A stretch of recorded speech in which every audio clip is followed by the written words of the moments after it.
ستندم إذا رحلت بغير زاد وستشقى عندما يناديك المناد أترضى أن تكون رفيق قوم لهم زاد وأنت بغير زاد. ينبغي أن تكون صريحا مع نفسك وأن تحاسب نفسك. حاسبوا أنفسكم قبل أن تحاسبوا وزنوا أعمالكم قبل أن توزن عليكم، فإن اليوم عمل ولا حساب، وغدا حساب ولا عمل.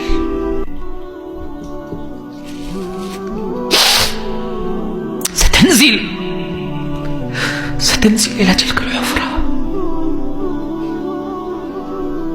وهي حفرة مظلمة، وهي حفرة يفتن فيها المؤمن. إن كان سعد وما أدرك مع سعد رضي الله عنه الذي اهتز عرش الرحمن لموته رضي الله عنه، ومع ذلك لم ينجو من ضمة القبر. ماذا سنقول نحن؟ بالله عليكم ماذا سنقول نحن؟ وما موقفنا نحن؟ نسأل الله سبحانه وتعالى يتولانا وإياكم.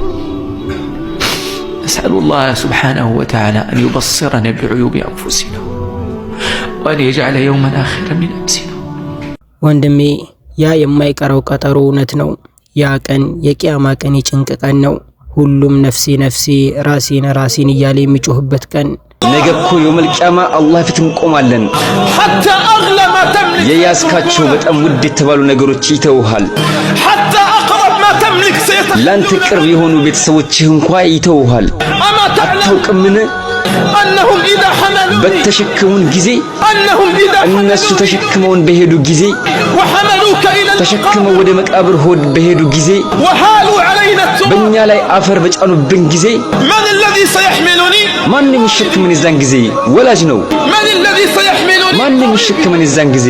በጣም የቅርብ ጓደኛ ነው። من الذي سيحملني جاري وعمي የዛን ጊዜ የሚሸከሙን እኮ ጎረቤታችን፣ ወላጆቻችን፣ ጓደኞቻችን ናቸው። هذه رسالة من الله لي ይሄ መልእክት ከአላህ ነው ለኔም ላንተም። أنه لن يبقى ለኛ እኮ ዱንያ ላይ የሚቀርልን የለም አላህ ቢሆን እንጂ። حتى الناس ሰዎችም ቢሆን እንኳን الذين هم أقرب الناس ለኛ ለልባችን ቅርብ የሆኑ ሰዎች ቢሆንም እንኳን يوما سيضعون التراب علينا አንድ ቀን እኮ በእኛ ላይ አፈር ጭነውብን ጥለውን ይሄዳሉ። وما هي إلا أيام وأنا ለትንሽ ጊዜ ነው እንጂ እኔም እናንተም ሁላችንም እንረሳቸዋለን። يوم يومين ثلاثة አንድ ቀን፣ ሁለት ቀን፣ 3 ወር፣ 2 ወር ነው እንጂ سينسانا الناس ሁሉም ሰዎች ይረሱናል። አላህ ግን አይረሳንም። فمن يعمل مثقال ذرة ብናኝ ታክል ኸይርን የሰራ ሰው ያችኑ ያገኛታል። ومن يعمل مثقال ذرة ብናኝ ታክል መጥፎ የሰራም ያችኑ ያገኛታል። لا بد أن نقف አላህ ፊት ከመቆም ደግሞ ምንም ቅሮት የለብንም። الناس والمحبين والخلان ሰዎቹ ወዳጆቻችን፣ ጎረቤቶቻችን ቢሆኑም እንኳን وضعوني ووضعوك እኔንም አንተንም ወደ ቀብር ወስደው ይቀብሩናል። قال الله አላህም ብሏል፣ عبدي ባሪያዬ ሆይ ذهبوا وتركوا ሄዱ እኮ ትተውህ وفي القبر وضعوا በቀብር ውስጥም አስተኙህ። ولو ضلوا معك አንተ ዘንድ እነሱ ቢቆዩም እንኳን አይጠቅሙህም። ولو ضلوا معك አንተ ዘንድ እነሱ ቢቆዩም እንኳን አይጠቅሙህም። ولم يبقى معك ላንተ እኮ የሚቀርልህ የለም፣ እኔና እኔ ብቻ ነኝ። وأنا الحي እኔ ደግሞ የማልሞት ሕያው የሆንኩኝ ጌታ ነኝ። በዚያ ቀን እናት የጡት ልጇን ትረሳለች። ሰው ከወንድሙ፣ ከእናቱ፣ ከአባቱ፣ ከሚስቱና ከልጆቹ ይሸሻል። ለምን? ምክንያቱም ሁሉም የራሱ የሆነ የሚያበቃው ከባድ ጭንቀት ስላለበት ነው። የቂያማ ቀን ይወቅስሃል አላህ። ይህንን ወንጀል በዚህ ቦታ በዚህ ጊዜ እንዲህ አልሰራህም ወይ አንተ ባሪያዬ ብሎ አላህ ዐዘ ወጀል ያንዳንዱን ባሪያ ያናግራል ብለዋል ነብዩ ሰለላሁ ዐለይሂ ወሰለም። አዎ ጌታዬ ሰርቻለሁ ይላል።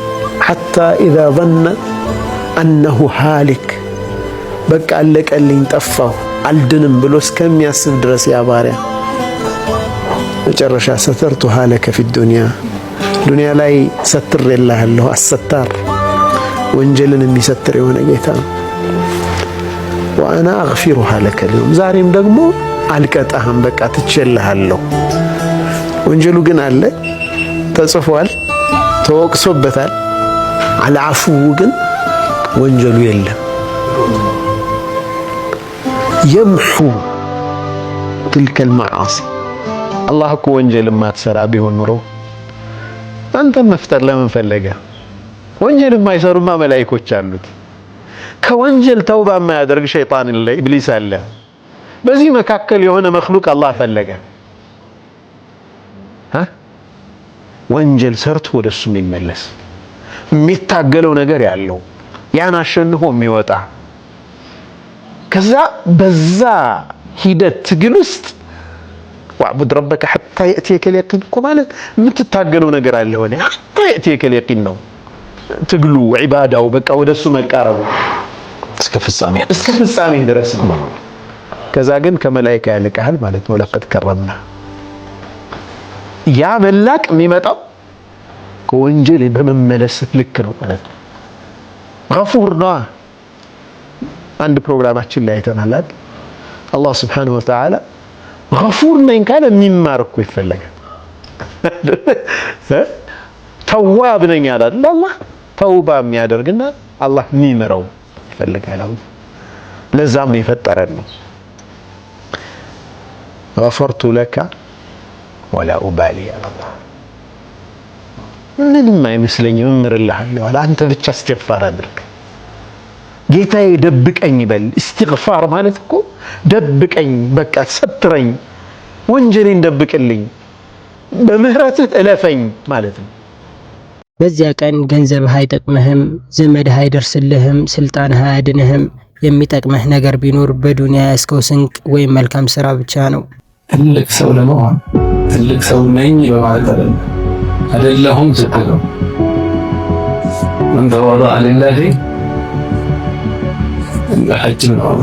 ራስህን ዝቅ ወረድ ቀዱ አላህ ከፍ ያደርጋል። ከፍ ስታደርግ ያወርዳል። አቀለጥኝ ሰው አላህ ያርገን፣ ሰው አላህ ያርገን። ነቢዩ ዓለይሂ ሰላቱ ወሰላም እንዲህ ብለዋል፣ የቂያማ ቀን ማንኛውም ሰው አራት ነገሮችን ሳይጠየቅ አንድ እርምጃ መራመድ አይችልም።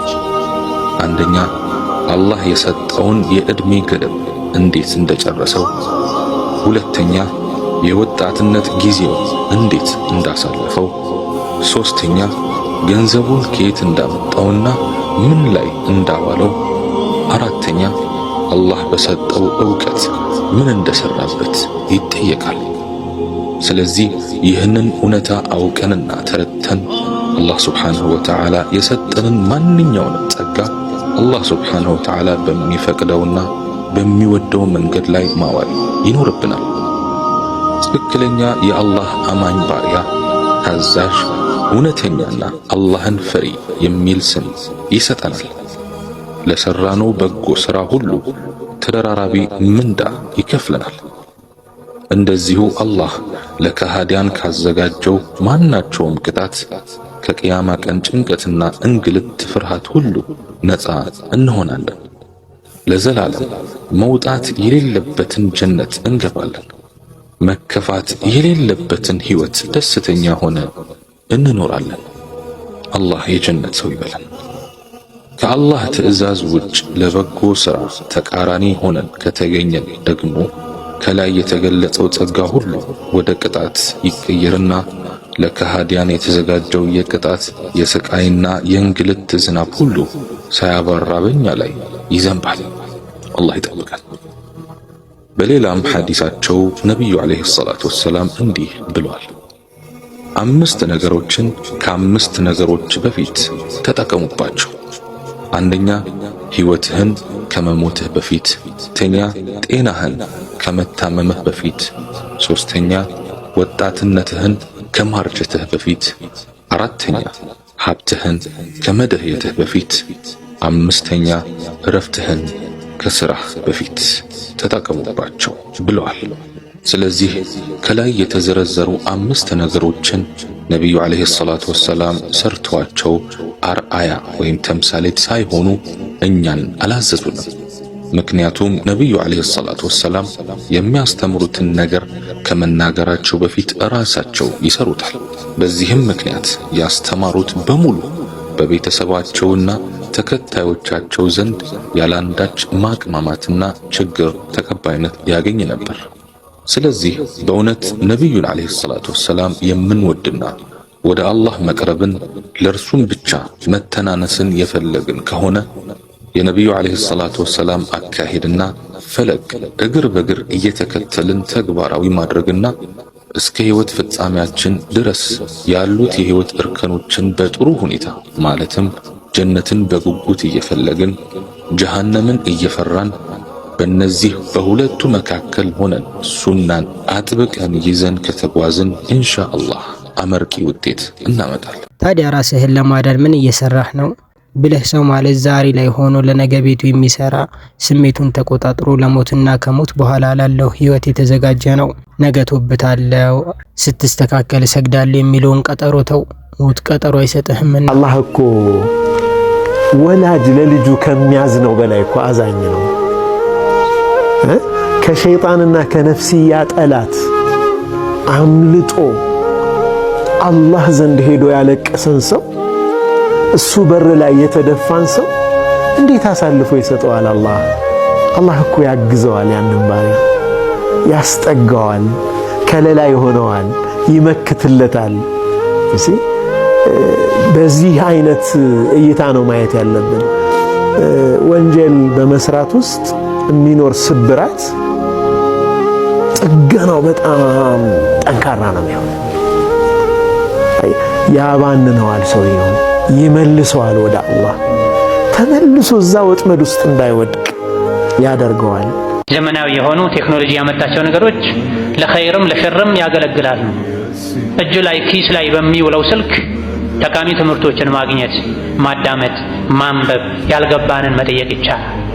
በዱንያ ስራ ተጠምዶ ዋጅብ የሆነውን የሸሪዓ እውቀት መተው አላህና መልእክተኛውን ማመጽ ነው፣ ወንጀል ነው በራሱ። አንድ ሰው ምንም ወንጀል ባይሰራ ግዴታ የሆነበትን የሸሪዓ እውቀት ማወቅ ትቶ 24 ሰዓት ጭንቀቱ ትኩረቱ ዱንያ ሆኖ በዱንያ ተጠምዶ ዋጅብ የሆነውን ፈርዶል ዐይን የሆነውን የሸሪዓ እውቀት የተወሰው فهو عاص لله ولرسوله كما يقول ابن حزم وغيره። ዋጅብ የሆነ ግዴታ የሆነ እውቀት አለመማር ትልቅ የወንጀል አይነት ነው። ዲኑ ሙሉ እንዲሆንለት የሚፈልግ ሰው ከሹብሃ ከሸህዋ ሊርቅ ሊጠነቀቅ፣ የሷሊሖችን ታሪክ ሊያውቅ፣ የእነሱን መንገድ ሊከተል ይገባል።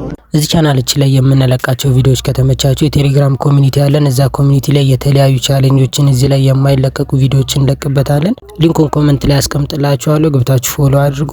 ለቻናላችን አዲስ የሆናችሁ ሰዎች ደግሞ ሰብስክራይብ በማድረግ ቤተሰብ ሁኑ።